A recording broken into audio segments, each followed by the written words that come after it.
ये कहानी एक ऐसे गांव की है जो अपने पुराने रहस्यों और भूत प्रेतों के किस्सों से घिरा हुआ था। गांव में एक पुराना हवेली था जिसकी वास्तुकला और आर्किटेक्चर उसे भयावह बनाते थे। उस हवेली का एक कमरा था जिसका दरवाजा हमेशा बंद रहता था। वहां कहा जाता था कि उस कमरे में भूत प्रेत बसते हैं और जो भी उस दरवाजे को खोलने की कोशिश करता है वह गायब हो जाता है। एक बर्फीली रात गांव के युवक राहुल और उसके दोस्त विनय ने दिल लगाकर तय किया कि वे उस कमरे को जाकर देखेंगे। उन्होंने हवेली के दरवाजे पर ताला तोड़ा और अंदर घुसे।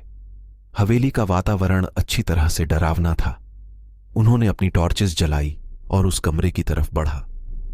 जैसे ही वे दरवाजे को खोलने वाले थे, एक अजीब सी स्त्रियों की आवाज सुनाई दी। कौन है वह? राहुल और विनय का दिल धड़कने लगा।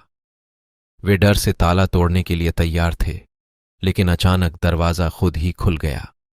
वे भीतर घुसे और देखा कि कमरा रोशनी से भरा हुआ है, लेकिन कोई भी नहीं था। उन्होंने गड़बड़ होते हुए दरवाजे की ओर देखा और वहां भी कोई नहीं था। फिर वे एक और आवाज सुने, आओ यहां, मुझसे मिलो।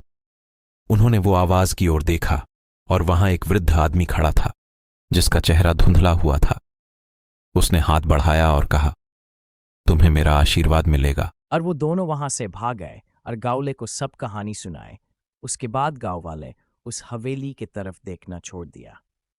दोस्तों, हमारी कहानी आपको कैसी लगी? अगर अच्छी लगी तो हमारे चैनल को लाइक, कमेंट और सब्सक्राइब कीजिए।